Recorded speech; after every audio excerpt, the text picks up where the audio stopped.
இன்று தமிழக முதல்வர் அண்ணன் விஜய் தலைமையிலான முதலாவது அமைச்சரவை கூட்டம் நடைபெற்று முடிந்திருக்கிறது.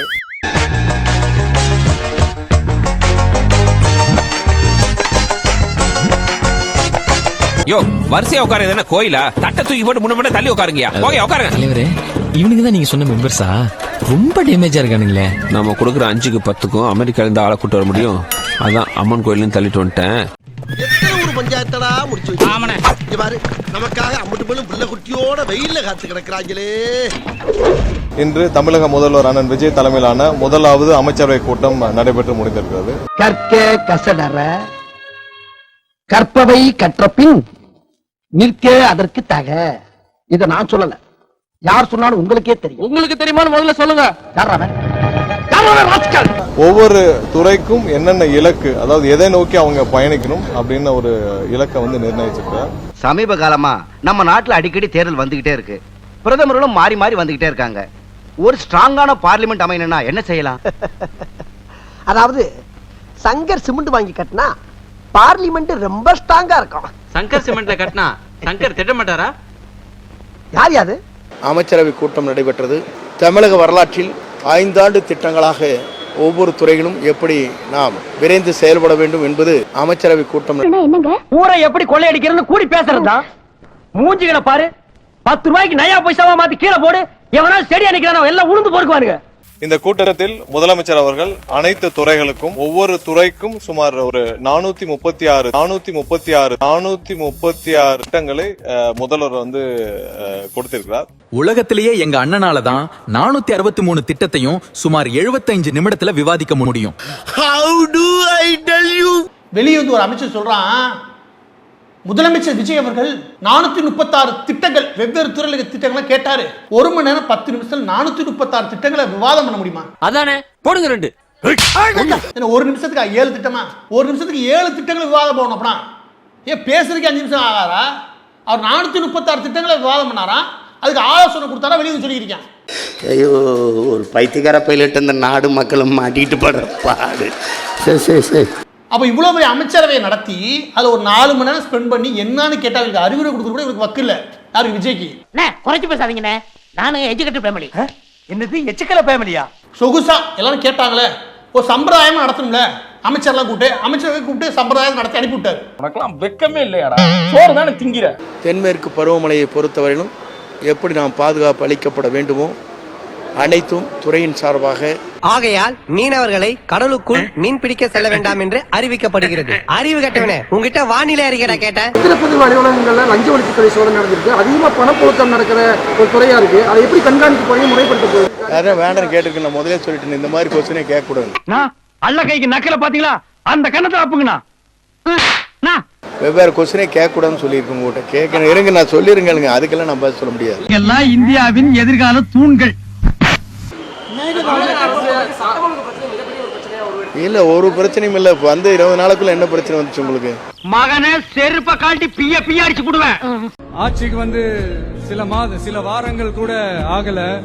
6 மாசம் அமைதியா இருப்போம்னு சொன்னவங்க எல்லாம் 6 நாள் கூட அமைதியா இருக்க முடியல.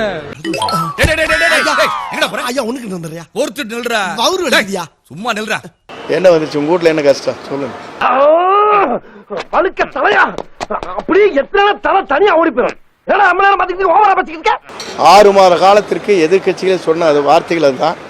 6 மாத காலத்திற்கு இந்த அரசு உங்களை போன்ற ஒரு கேள்வி கேட்பது வேடிக்கையாக இருக்கிறது.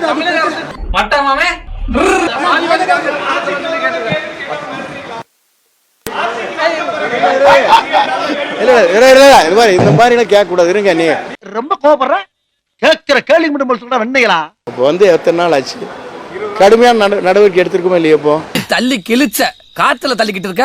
நீங்க கேள்வி கேட்கற சுலபம், ஆனா பதில் சொல்றது எங்களை போன்றவர்களுக்கு இருக்கிற கஷ்டங்களை நீங்க உணர வேண்டும். ஏண்டா வர்றேன் போறேன் 5 நிமிஷம் 6 நிமிஷம் அடிச்சா பரவாயில்ல.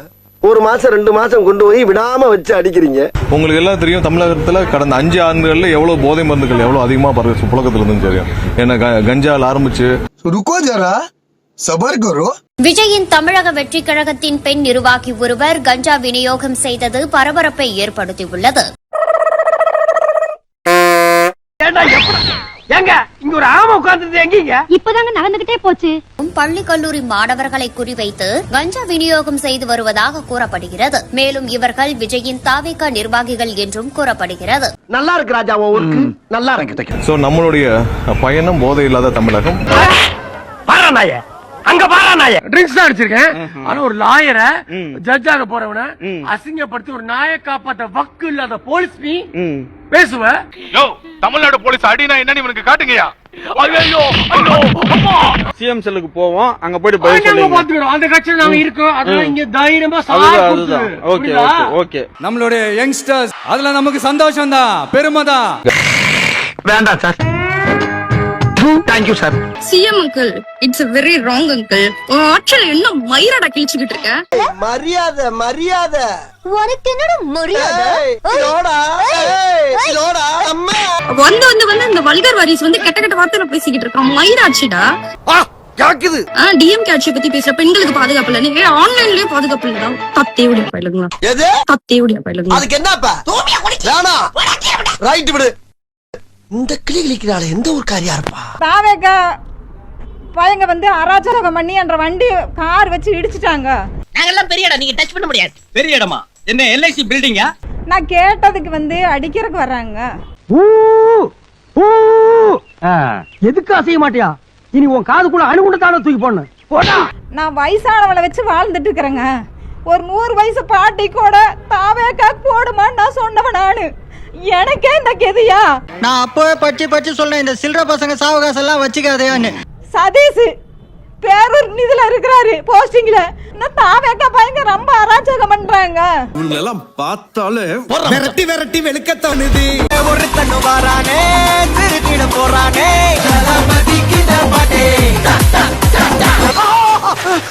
சார் வடகரி வடகரியாலும் தொடகரியாலும் போலாக்குது.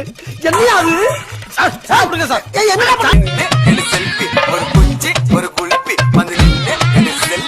என்ன மாதிரி அடிக்கிறாயா கிஸ்? டேய், அவனுக்கு இருக்கிற ஆர்வத்தை பார்த்தா நீ உன்னை அவுத்து பாத்துருவான்னு நினைக்கிறேன். ஜெட்டி போட்டுறியடா கரும முடிச்சவன. டிவி கேக்கு ஓட்டு போட சொல்லி கேட்ட நண்பா நண்பிஸ்கெல்லாம் ஒரு கள்ளக்காதல் பண்றதுக்கு கூட உரிமை இல்லையா? பின்னடா ஒரு கிளிகிளி பிள்ளனா எப்படி? நாம ஃபாலோ பண்ற விஜய் என்னன்னு திரிஷா கூட இப்படிதான் சுத்திட்டு இருக்காரு. அதையே நாம ஃபாலோ பண்ணா அதுல என்ன தப்பு இருக்கு அப்படின்னு பேசிக்கா நினைக்கிறாங்க போல. இதெல்லாம் எங்களுக்குள்ள ஒரு என்டர்டைன்மெண்ட்டுங்க. என்டர்டைன்மெண்டா? கான்ஸ்டபிள் இவனுக்கு எல்லாரையும் கூட்டி போய் அபி ஆக்டர், அபி தற்கூரின்னு வச்சுக்க கரெக்டா இருந்திருக்கும். அபி ஆக்டர்ன்ற பேர் அபி தற்கூரின்னு மாத்திடலான்னு முடிவு பண்ணப்பதான் இந்த வீடியோ பார்த்தேன். இந்த இல்லீகல் அஃபேர்ஸ்க்கு நான் எல்லாம் கேக்குறேன், குடிச்சுதான் கல்யாணம் பண்றீங்க, அப்புறம் எப்படி ஒருத்த மேல இருக்கிற லவ் இன்னொருத்த மேல மாறுது? கல்யாணம் பண்ணிட்டீங்கன்னு தெரியும், அப்படி என்ன ஒரு கண்ட்ரோல் இல்லாத, ஒரு செல்ஃப் கண்ட்ரோல் இல்லாத ஒரு அர்ஜி உங்களுக்கு? யார சொல்றான்? இல்லீகல் அஃபேர் வச்சிருந்த ஒருத்தனை செருப்ப கழட்டி அடிச்சிருக்க. உனக்கு ரோஸ்ட் கிடையாது. நீ போ, நீயே ஒருத்தனை முடிச்சிட்ட.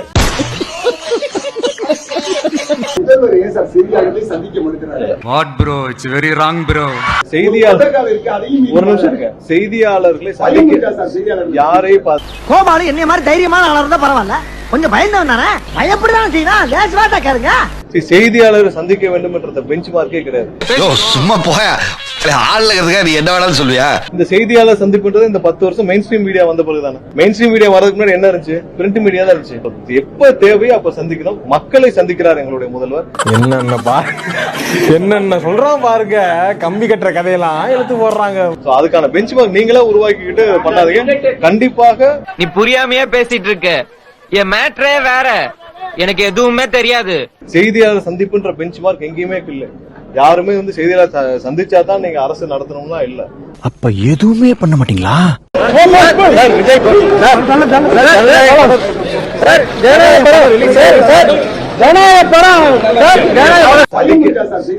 செய்தியாளர் சந்திக்க வேண்டும் என்ற பெஞ்ச் மார்க்கே கிடையாது. இந்த செய்தியாளர் சந்திப்புன்றது இந்த 10 வருஷம் மெயின் ஸ்ட்ரீம் மீடியா வந்த பிறகுதானே. மெயின் ஸ்ட்ரீம் மீடியா வரதுக்கு முன்னாடி என்ன இருந்துச்சு? பிரிண்ட் மீடியா தான் இருந்துச்சு இல்லையா?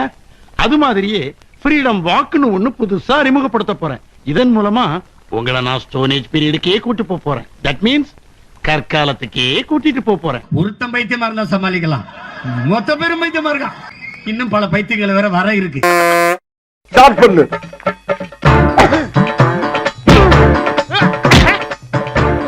இங்கிட்டு வா அப்படியா அப்படியா படைக்கலடி மண்டையில மட்டும் அடிச்சிடாத குலக்கேசல் உள்ள போயிருவேன். சரியா உங்க வீட்டு பிள்ளையா நினைச்சு எல்லாரும் என்னை மன்னிச்சிருக்க.